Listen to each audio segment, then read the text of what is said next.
அன்பார்ந்த நேயர்களே, பேரறிவாளரான திராவிட இயக்கத்தினுடைய ஆணிவேரான திராவிட இயக்கத்தினுடைய முதுகெலும்பான திராவிட இயக்கத்தை தோற்றுவித்த முன்னோடி தலைவர்களிலே ஒருவரான மருத்துவர் ஐயா டி.எம். நாயர் அவர்களுடைய வாழ்க்கை சரித்திரத்தை இப்பொழுது நாம் இங்கே உங்களிடத்திலே சமர்ப்பிக்க இருக்கிறேன்.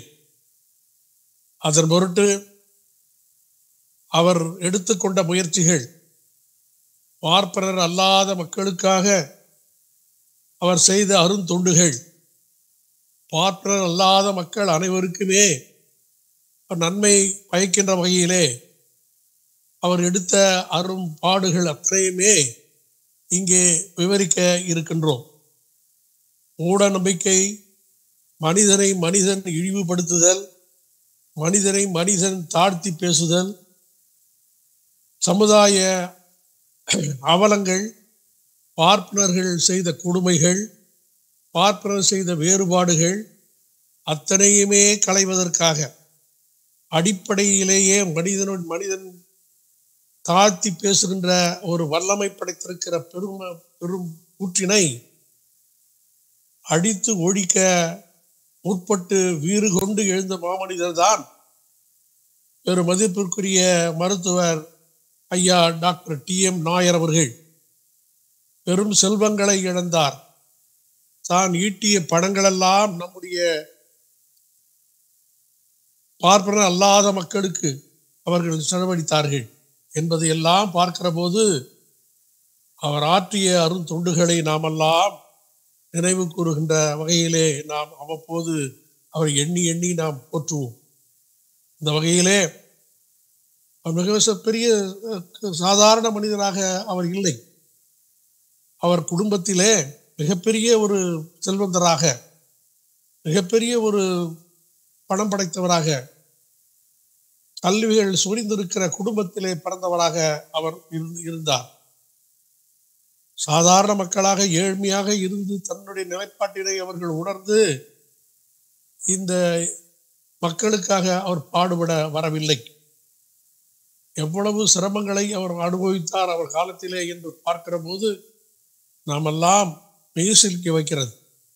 சனாதன வருணாசர தர்மத்தை மக்களின் மீது சுமத்தி மக்களை வஞ்சித்து, அதாவது வாயிருந்தும் பேசாத மக்களாக, காதிருந்தும் கேட்க முடியாத மக்களாக இருக்கின்ற மக்களுக்கு உயிர் நாடியாக இருந்து திகழ்ந்து பாடுபட்டவர் தான் நம்முடைய பெருமகனார் டி.எம். நாயர் அவர்கள். பார்ப்பனர் அல்லாத பாமர மக்களுக்கு விடுதலை கேட்ட முதல் மனிதரும் இவர்தான். திராவிட இயக்கத்திலே அவர்கள் இருந்து பாடுபட்ட பெருமகனார் கேரள மாநிலத்தில் இருக்கிற கன்னிக்கோட்டை என்ற மாவட்டத்திலே கொடுவாயூர் என்ற கிராமத்திலே சிவசங்கர் நாயர் என்பவரும் கண்மணி அம்மையார் அவர்களும் அங்கே வாழ்ந்து வந்தார்கள். மிகப்பெரிய செல்வந்தர்கள். சிவசங்கர நாயர் என்பவர் மிகப்பெரிய ஒரு வழக்கறிஞர். கேரளாவிலே நாயர் குடும்பம் என்று சொன்னால் அந்த பார்ப்பனுக்கு நம்மூதிரி பார்ப்பனுக்கு அடுத்தபடியாக இவர்கள்தான் இருப்பார்கள். மதிப்பிற்குரிய ஐயா சிவசங்கர நாயர், கண்மணி அம்மையார் அவர்களுக்கு டாக்டர் டி.எம். நாயர் அவர்கள் கடந்த 1868ஆம் ஆண்டு ஜனவரி திங்கள் 15ஆம் நாள் அவர் 3வது மகனாக பிறக்கிறார். அந்த வகையிலே பார்க்கிற போது தந்தை மிகப்பெரிய வழக்கறிஞர். அவர் வழக்கறிஞர் மட்டுமல்ல, ஏழை எளியவருக்கெல்லாம் நல்ல உதவிகளை செய்து, ஏழை எளியவர்களுக்கெல்லாம் பணம் இல்லாதவர்களுக்கு நீதிமன்றத்திலே வழக்காடி அவர்களுக்கு பல நன்மையை செய்த காரணத்தினாலே அப்போது இருந்த பிரிட்டிஷ் அரசு தானாக முன்வந்து அவருக்கு முனிசிப் என்ற பட்டத்தை வழங்குகிறார்கள், முனிசிப் என்ற பதவியை வழங்குகிறார்கள். அந்த பெயரும் புகழும் வாய்ந்த மிக செல்வந்தராக இருந்த சிவசங்கர நாயர் அவர்கள் மிகப்பெரிய செல்வந்தர் என்று சொன்னால் மிகையாக. காரணம், அவர்களுக்கு ரப்பர் தோட்டம், பெரிய அளவிலே ரப்பர் தோட்டம், சொத்துக்கள், அதிகமான சொத்துக்கள். அது மட்டுமல்ல, தன்னுடைய அக்காள் அம்மா இருவருமே ஆசிரியர்களாக பணியாற்றியவர்கள். Doctor TM. நாயர் அவர்கள் 6.5 அடி உயரம் கொண்டவர் என்று டாக்டர் நாயருடைய உருவ தோற்றத்தை புரட்சி கவிஞர் எப்படி கூறுகிறார் என்றால், ஆண்ட நாள் ஆண்டு மாண்ட செந்தமிழ் பாண்டியன் மன்னன் போல் மீண்டது போல் என்று அவருடைய பாடலிலே டாக்டர் டி.எம். நாயரை அவர் வர்ணிக்கிறார். எப்படி? ஆண்ட நாள் ஆண்டு மாண்ட செந்தமிழ் பாண்டியன் மன்னன் மீண்டது போல் என்று அவரை வர்ணிக்கிறார்கள். அதுபோன்று உருவத் தோற்றத்திலே மிகவும் அருமையாக இருந்த பெருமகனார் தான் டி.எம். நாயர் அவர்கள். ஓங்கி உயர்ந்த உருவம், அரசரை போன்ற தோற்றம், உடலுக்கு ஏற்ற மீசை. இவரது தோற்றத்தை கண்டு மாண்டேகு பிரபு அவர் ஒரு நாட்குறிப்பிலே எழுதி வைத்திருக்கிறார். அதை அவருடைய நாசுக்காக அவர் இவருடைய உருவத்தை பார்த்து பயந்தார் என்ற சொல்லை மறைத்து டி.எம். நாயர் அவர்கள் தோற்றத்தை கண்டு வெறும் வியப்பு அடைந்தார் என்று அவருடைய நாட்குறிப்பிலே எழுதியிருக்கிறார் என்று சொல்லப்படுகிறது. சிலர் வாழ்ந்த காலத்தில் அளவிற்கு அதிகமாக போற்றப்பட்டவரும் இவர்தான். அதே போன்று அளவிற்கு அதிகமாக தூற்றப்பட்டவரும் டாக்டர் டி.எம். நாயர் அவர்கள்தான். வாழ்ந்த மாபெரும் தலைவராக வாழ்கின்ற போது ஒரு மாபெரும் தலைவராக விளங்கினார்கள். எளிய மக்களை விடுவித்த செம்மலாக, பார்ப்பனர் அல்லாத மக்களுக்காக, பார்ப்பனர் அல்லாத சிற்பியாக இருந்தார் என்பதை தந்தை பெரியார் அவர்கள் அவருடைய குறிப்பிலே குறிப்பிடுகின்றார். நம்ம நாட்டினுடைய லெலின் கோமகன் என்று தந்தை பெரியார் அவர்கள் இவரை வர்ணித்து எழுதியிருக்கின்றார் என்று சொன்னால் இவருடைய தோற்றங்கள் எப்படி இருக்கும் என்பதை எண்ணி பார்க்க வேண்டுகிறேன். கேரள மாநிலத்திலே கல்வித்துறையிலே நாயர் இனத்தினர்தான் முன்னோடியாக இருந்தவர்கள், முன்னேற்றம் அடைந்தவர்களாக, மிகச் சிறப்பானவர்களாக இந்தியாவிலேயே பெண் பிள்ளைகளை கல்விக்கு ஊக்கப்படுத்திய இனம் பார்ப்பனர் அல்லாதவர்களுடைய அடுத்து நாயர் இனம்தான். அதுதான் இந்தியாவிலேயே கல்வித்துறையிலே முதலிடமாக பெற்றிருக்கிறார்கள் கேரள மாநிலத்திலே. காரணம், முதலிலே பார்ப்பனர்கள் எப்படி தம்முடைய கல்வியை அவர்கள் புறக்கணித்தார்களோ பார்ப்பனர் அல்லாத மக்களுக்கு, ஆனால் கேரள மாநிலத்திலே பெண்களை படிக்க வைத்தார்கள். அதனால்தான் அங்கே கல்வியிலே சிறந்து விளங்குகின்ற மாநிலமாக அது விளங்கி கொண்டிருக்கிறது என்பது தெள்ள தெளிவாக விளங்குகிறது. Doctor TM. நாயர் அவர்கள் அவருடைய அவருக்கு 3 ஒரு அண்ணன், ஒரு அக்கா. இவர்தான் 3வது கடைசி பிள்ளை. அவர் நாயருடைய மூத்த அண்ணனுடைய பெயர் கோபால நாயர் என்று பெயர். இவரும் தலை சிறந்த ஒரு ஆங்கில ஆய்வாளர். இங்கிலாந்திலேயும் அவர் பெற்றவராக விளங்கி இருக்கின்றார். இவருடைய சிறப்பு என்னவென்றால், தமிழில் இருந்த 63 நாயன்மார்களுடைய விவரங்களை மலையாளத்திலும் ஆங்கிலத்திலும் மொழிபெயர்த்து, மலையாளத்தில் மொழிபெயர்த்த 63 நாயன்மார்களுடைய விவரங்களை கேரளாவிலேயும் 63 நாயன்மார்கள் என்று பற்றி மொழிபெயர்த்த ஆங்கிலத்தில் மொழிபெயர்த்த அந்த புத்தகத்தை லண்டன் மாநகரில் வெளியிட்ட முதல் மாமனிதர் டாக்டர் டி.எம். நாயருடைய மூத்த அண்ணன் கோபால் நாயர் என்பதை நாம் எல்லாம் அறிவோம். அந்த வகையிலே தன்னுடைய அக்கா அம்மினி அம்மாள் தலைச்சிறந்த ஆசிரியராக இருந்திருக்கிறார். தனது தமக்கையிடம் அளவற்ற அன்பு கொண்டிருக்கிறார் டி.எம். நாயர் அவர்கள். ஆங்கில இலக்கியம், மலையாள இலக்கியம் ஆகியவைகள் சிறந்தோங்கி விளங்கி இருக்கிறது தான் நம்முடைய டி.எம். நாயருடைய அக்காள் அவர்கள். டி.எம். நாயர் அவர்கள் பாலக்காடு அரசின் உயர்நிலைப் பள்ளியிலே படித்து வந்திருக்கிறார். அவர் படிப்பில் மிகவும் சிறந்தவராக விளங்கி இருக்கிறார். அது மட்டுமல்ல, ஒரு புத்தகத்தை கொடுத்தால் அந்த புத்தகம் முழுவதுமே உள்வாங்கி அதை வெளிக்காட்டுவதிலே மிகச்சிறந்த பண்பாளராக அந்த காலத்திலே கல்விமானாக விளங்கியிருக்கிறார் டாக்டர் டி.எம். நாயர் அவர்கள். அதை பார்க்கின்ற போது ஒரு புத்தகம் எப்படி இருந்தாலும் சரி, அந்த புத்தகத்தை உள்வாங்கி பார்க்கிற நிலையிலே அவர் இருக்கிற போது அங்கே அவருக்கு போதுமான அந்த பள்ளியிலே ஆதரவு இல்லை. அதாவது என்கரேஜ்மெண்ட் என்று சொல்வார்களே, அந்த உற்சாகப்படுத்துவதற்கு அந்த ஆசிரியர்கள் முன்வரவில்லை. ஒரு சமயம் அவருடைய பள்ளிக்கு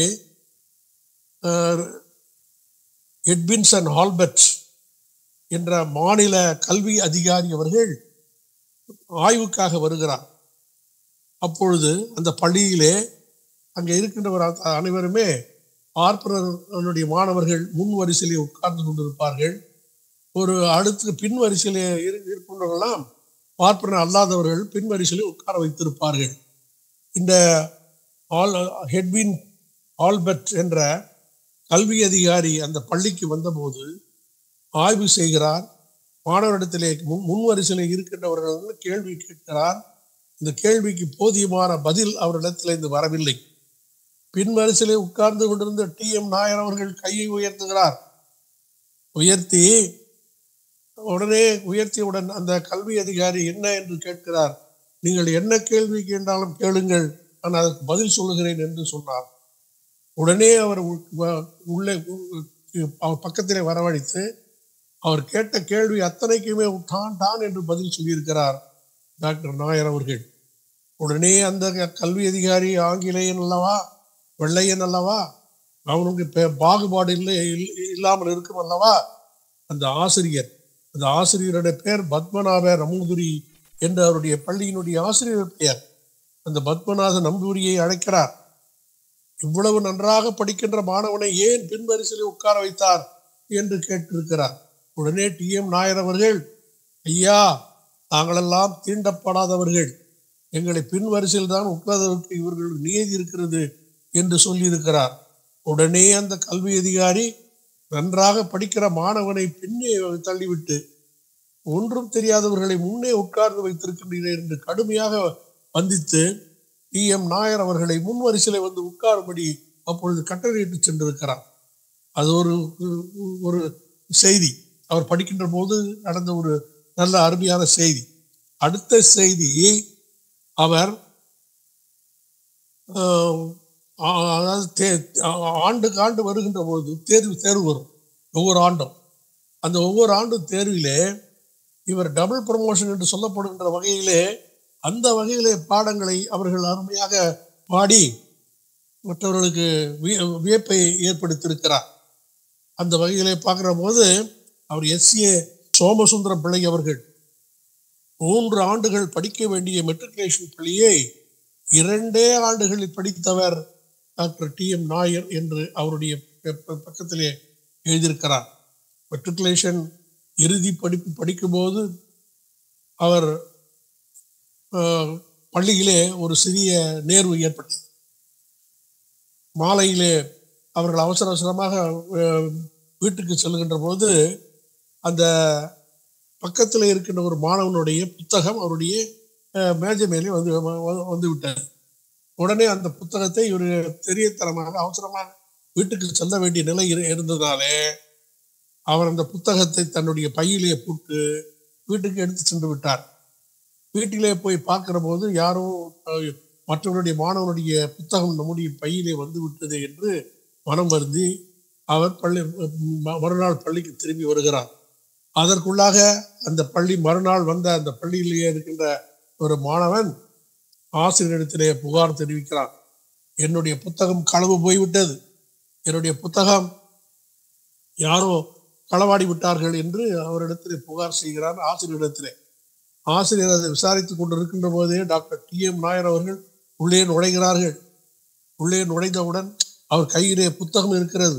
அந்த புத்தகத்தை எடுத்து சென்று தன்னுடைய ஆசிரியரிடத்திலே, நான் தவறுதலாக இந்த புத்தகத்தை யாரோ வைத்து விட்டார்கள், அதை என்னுடைய இல்லத்துக்கு எடுத்து சென்று விட்டேன் என்று அவருடைய மேஜை மேலே வைக்கிறார்.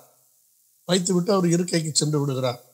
இந்த ஆசிரியரோ அந்த மாணவனை அழைத்து இந்த உன்னுடைய புத்தகம் வந்து விட்டது, எடுத்து செல் என்று சொல்லுகிறார். மாணவன் நேரடியாக ஆசிரியரிடத்திலே போய் காதிலே ஏதோ ஓதுகிறார்.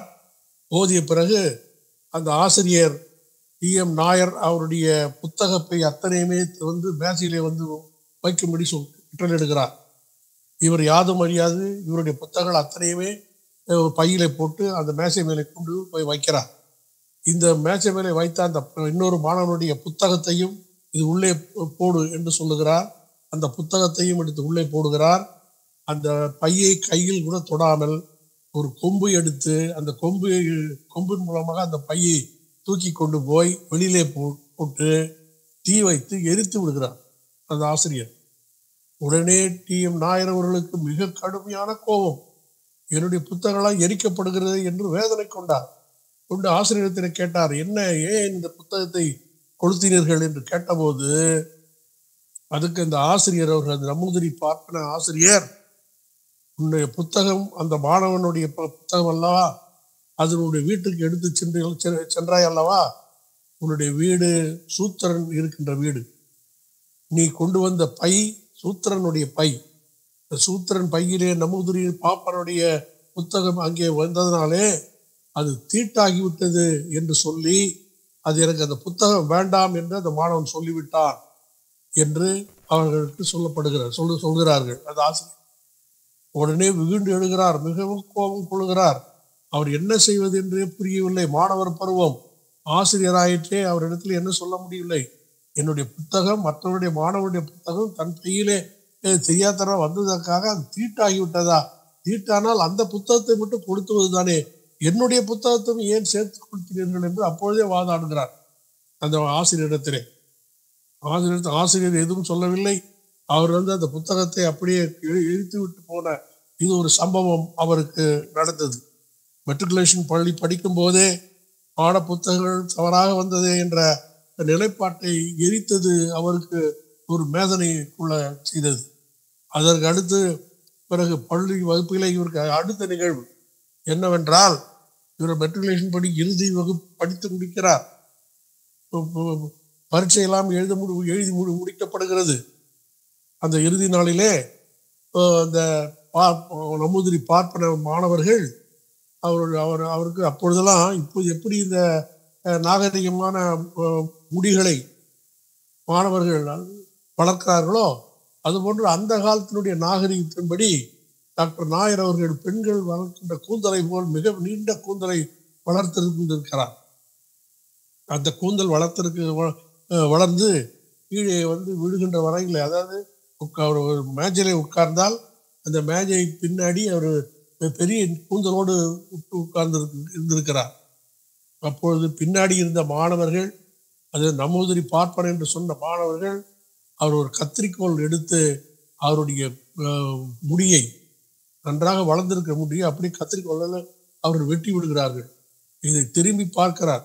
பார்த்து ஆசிரியரிடத்திலே சொல்லுகிறார், ஐயா, அவருடைய புத்தகத்தை என்னுடைய பையிலே வந்ததுனால தீட்டு என்று சொன்னார்கள் அல்லவா, நான் வளர்த்திருந்த முடியை மட்டும் அவர்கள் தொட்டு கத்தரித்து விட்டார்களே என்று சொன்ன பிறகு பரவாயில்லை போ என்று சொல்லி அந்த ஆசிரியர் போய் வெளியிலே கிளம்பி விடுகிறார். திரும்பி பார்க்கிறார், அந்த மாணவர் 2-3 பேர்கள் இதற்கு உதவி செய்தவர் அத்தனை பேருமே போட்டு செம்மத்தியாக அடி கொடுக்கிறார். செம்மையான அடி. இது 2 நிகழ்வுகள் அவருக்கு மனதிலே உறுத்தி கொண்டிருந்தது. அங்கிருந்து இந்த நாட்டிலே வேண்டாம் என்று சொல்லி நேரடியாக சென்னைக்கு வந்து மாநில கல்லூரியிலே சேர்ந்து படிக்கிறார். மாநில கல்லூரியிலே அவருக்கு விருப்பமான பாடமான FA என்று சொல்லப்படுகிற ஃபெலோ ஆஃப் ஆர்ட்ஸ் என்று, அப்பெல்லாம் FA என்று சொல்வார்கள், BA என்று சொல்கின்ற இதில் ஃபெலோ ஆஃப் ஆர்ட்ஸ் என்ற பட்டத்தை படித்து பட்டம் பெறுகிறார்.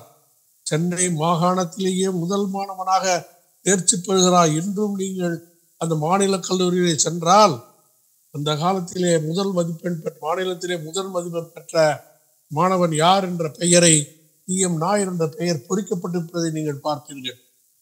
அந்த வகையிலே அடுத்து அறிவியல் ஆராய்ச்சி மாணவனாக சேருகிறார் அதே இடத்திலே. அப்பொழுது வில்சோனியம் என்ற ஆசிரியர், இவர் மீது மிகவும் பற்று கொண்டிருக்கிறார். ஆங்கிலேயர் வெள்ளைக்காரன். அவர் பையன் நன்றாக படிப்பதை பார்த்து மருத்துவக் கல்லூரிக்கு இவரே ஒரு கடிதம் எழுதுகிறார். அருமையாக படிக்கிற மாணவன், நன்றாக படிக்கிற மாணவனை மருத்துவம் படிக்க வைத்தால் நன்றாக இருக்கும் என்று அவர் சொல்லி அந்த பரிந்துரை கடிதத்தை அந்த மருத்துவக் கல்லூரிக்கு, சென்னை மருத்துவக் கல்லூரிக்கு, மெட்ராஸ் மெடிக்கல் காலேஜ் என்று சொல்லப்படுகின்ற அந்த மருத்துவக் கல்லூரிக்கு அனுப்பி வைக்கிறார். உடனே அங்கிருந்து பதில் வருகிறது, மாணவனை உடனடியாக வந்து கல்லூரியிலே சேர்க்க சொல்லுங்கள் என்று. அப்பொழுதெல்லாம் சமஸ்கிருதம் படித்தால்தான் மருத்துவம் படிக்க வேண்டும் என்ற நியதி, எழுதப்படாத ஒரு சட்டத்தை பார்ப்பனர்கள் உருவாக்கி இருந்தார்கள். ஆனால் இவர் அப்பொழுதே சமஸ்கிருதத்தை படித்து தேர்ச்சி பெற்றிருந்தார். அதன் காரணமாக நேரடியாக அவருக்கு அந்த மருத்துவ படிப்பதற்குண்டான வாய்ப்பு கிடைத்தது. அங்கு போய் மருத்துவம் படிப்பதற்காக போய் சேர்ந்தார், மருத்துவர்களை சேர்த்தார். அது மட்டும் இல்லை, மிகவும் அருமையாக படிக்கிற இந்த மாணவனை பற்றி நன்றாக தெரிந்திருந்த வில்சோனியம் என்ற ஆசிரியர் அவர் லண்டன் மாநகருக்கு ஒரு கடிதம் எழுதுகிறார். எடின்பர்க் பல்கலைக்கழகத்திற்கு கடிதம் எழுதுகிறார். அருமையாக இங்கே இந்தியாவிலே ஒரு மாணவன் சிறந்த மாணவனாக படித்துக் கொண்டிருக்கிறான், இப்பொழுது மருத்துவக் கல்லூரியிலே படித்துக் கொண்டிருக்கிறான். அவன் அங்கே லண்டன் மாநகரத்திலே இருக்கிற வில்சோனியம் எடின்பர்க் பல்கலைக்கழகத்திலே அந்த மாணவனை சேர்த்தால் மருத்துவம் நன்றாக இருக்கும் என்பதை அவர் செய்து அந்த வில்சோனியம் என்ற ஆசிரியர் எடின்பர்க் பல்கலைக்கழகத்தில் கடிதம் எழுதுகிறார். அந்த கடிதத்தின் மூலமாக நேரடியாக லண்டன் மாநகரத்திலே மருத்துவம் படிப்பதற்கு உண்டான வாய்ப்பு டாக்டர் டி.எம். நாயருக்கு ஏற்படுகிறது. அங்கே லண்டன் மாநகரத்திலே செல்கிறார், அங்கே படிக்கிறார். இங்கிலாந்திலே படிக்கிறார். இங்கிலாந்திலிருந்து அவருக்கு அழைப்பு வந்த காரணத்தினாலே, அதாவது சுவிசெக்ஸ் என்ற மருத்துவம் அவர் படித்துக் கொண்டிருக்கின்ற போதே, எடின்பர்க் பல்கலைக்கழகத்தில் படித்துக் கொண்டிருக்கின்ற போதே சுவிசெக்ஸ் என்ற மருத்துவமனையிலிருந்து இவருக்கு அழைப்பு வருகிறது. அந்த மருத்துவமனையிலே பணியாற்றுவதற்காக அவருக்கு வாய்ப்பு கிடைக்கிறது. அங்கே கிடைத்த வாய்ப்பை நன்றாக பயன்படுத்தி கொண்ட டாக்டர் டி.எம். நாயர் அவர்கள் இஎன்டி என்று சொல்லப்படுகின்ற காது மூக்கு தொண்டை பிரிவு படிப்பதற்கு அவருக்கு வாய்ப்பு கிடைக்க அதிகமான விருப்பம் இருந்த காரணத்தினாலே அந்த பாடத்தை எடுத்து படிக்கிறார். அதை படித்து சுவிசெக்ஸ் மருத்துவமனையிலே புகழ்பெற்ற மருத்துவராக திகழ்கிறார். அவர் மருத்துவம் பார்க்கின்ற போது மருத்துவம் செய்வதற்காக பெறுவதற்காக வருகின்ற மக்களிடத்திலே மிகவும் உற்சாகமாக, மிகவும் ஒரு கேளிக்கையாக பேசி அவர்களை சிரிக்க வைத்து அந்த வருகின்ற நோயாளிகள் எல்லாம் நன்றாக அவர்கள் சிகிச்சை பெற்று செல்வதற்குண்டான எல்லா முயற்சிகளையும் மேற்கொண்ட காரணத்தினாலே அந்த சுவிசெக்ஸ் மருத்துவமனை மிகச்சிறந்த புகழ்பெற்ற மருத்துவமனையாக மாறுகிறது. சாதாரண மக்கள், நிறைய குறைவான மக்கள் செல்கின்ற மருத்துவமனையாக இருந்த சுவிசெக்ஸ் மருத்துவமனை மிகப்பெரிய அளவிலே இந்த மருத்துவமனை புகழடைந்த மருத்துவமனையாக மாறுவதற்கு காரணமாக இருந்தவர் டாக்டர் டி.எம். நாயர் அவர்கள் என்று சொன்னால் மிகையாகாது. அந்த போன்று ஒரு தன்னலம் கருதாத ஒரு தொழிலை தான் எடுத்திருக்கின்ற அத்தனை நிகழ்வுகளையும் சோடை போகாமல் இருக்க வேண்டும் என்பதற்காக தன்னையும் மறந்து தான் எடுத்திருக்கின்ற காரியங்கள் வெற்றி பெற வேண்டும் என்பதற்காக அரும்பாடுபட்ட பெருமகனார்தான் நம்முடைய டாக்டர் டி.எம். நாயர் அவர்கள். 1896ஆம் ஆண்டு எம்டி பட்டம் பெறுகிறார். எம்டி பட்டம் பெற்று அவர் எம்டி பட்டம் பெற்ற பிறகு அங்க இருக்கின்ற நோயாளிகளெல்லாம் பார்ப்பதற்காக அவர்கள் மொழி பிரச்சனை வருகிறது. அந்த மொழி பிரச்சனைக்காக கிரேக்க மொழியை கற்கிறார். எடின்பர்க் பல்கலைக்கழகத்திலே இருக்கும்போது அவர்கள் ஸ்டூடெண்ட் என்ற ஒரு மாணவன் என்ற பத்திரிகையை ஆங்கிலத்திலே ஆசிரியராக இருந்து வெளியிடுகிறார். ஆரம்பத்திலே அவர்கள் உற்சாகம் இருந்த காரணத்தினாலே ஸ்டூடெண்ட் என்ற பத்திரிகையினுடைய ஆசிரியராக இருந்து பல செய்திகளை அங்கே மக்களுக்கு பரப்புகிறார். எடின்பர்க் இந்திய அங்கே அந்த மாநிலத்தில் இருக்கின்றவர்களை, இந்தியர்களை தேடி பிடித்து எடின்பர்க் இந்திய சங்கத்தினுடைய தலைவராகவும் இவர் பொறுப்பேற்கிறார். லண்டனிலே இருக்கிற இந்தியர்கள் அனைவருமே ஒருங்கிணைத்து அந்த இந்திய சங்கம் என்று உருவாக்கி அதனுடைய செயலாளராகவும் அவர்கள் அங்கே இருந்தார் என்று சொன்னால் அவருடைய பொதுப்பணி எவ்வளவு மிளிர்ந்திருக்கிறது என்பதை நாம் எல்லாம் பார்க்கிறோம்.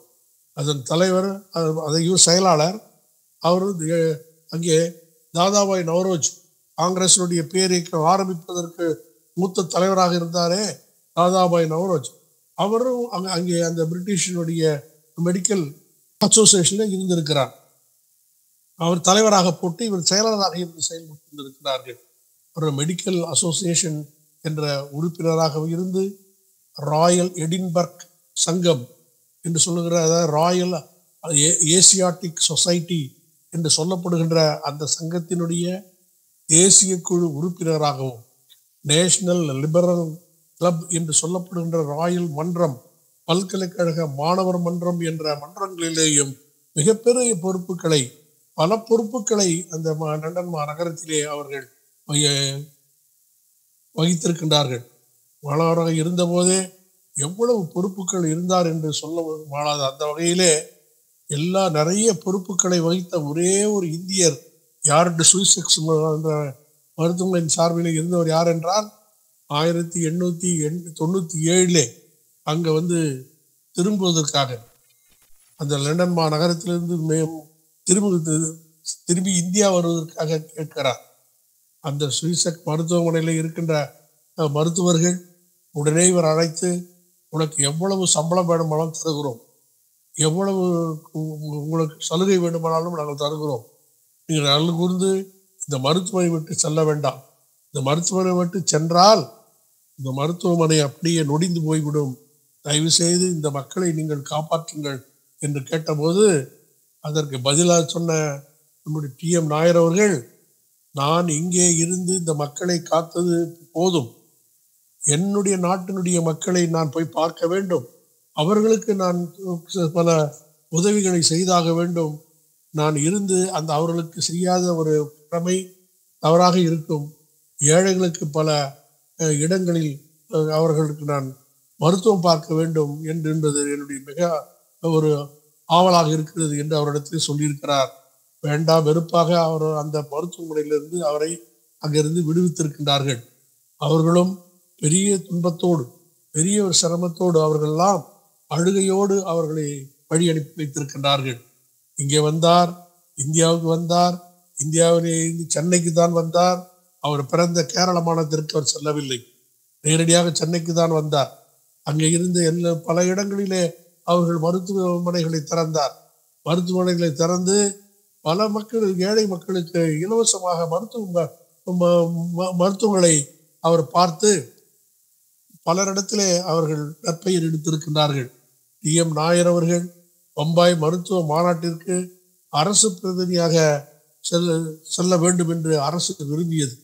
காரணம், இவர் அரசு மருத்துவராக இல்லை, இருந்தாலும் அவர் ஆற்றிய தொண்டுகள், பொதுமக்களுக்காக காட்டிய கரிசனங்கள் அத்தனையுமே மனதில் வைத்து அந்த பிரிட்டிஷ் அரசு பிரதிநிதியாக நாங்கள் உங்களை அனுப்பி வைக்கிறோம் என்று சொன்ன பிறகு அங்கே சொல்லுகிறார். அரசு மருத்துவ மாநாட்டிற்கு பிரிட்டிஷ் அரசனுடைய பிரதிநிதியாக சென்ற ஒரே ஒரு இந்தியர் யார் என்றால் PM நாயர் மட்டும்தான். அது மட்டுமல்ல, மெட்ராஸ் மெடிக்கல் கவுன்சில் துணைத் தலைவராகவும் அவருக்கு நியமிக்கிறார்கள். அப்போது இருந்த பிரிட்டிஷ் அரசு சென்னை சட்டமன்ற தலைவர் டாக்டர் U கிருஷ்ணாராவ், பலருக்கு தெரியும். அந்த U கிருஷ்ணாராவ் அவர்கள் PM நாயர் அவர்களுக்கு அவருடைய மகன் U ராமராவ் அவர்கள் அவர்களுக்கு உதவியாளராக இருந்தார் என்று சொன்னால் அவர் அவ்வளவு உயர்ந்தவராக நாயர் அவர்கள் இருந்திருக்கிறார் என்பதை நாம் எல்லாம் எண்ணி பார்க்க வேண்டும்.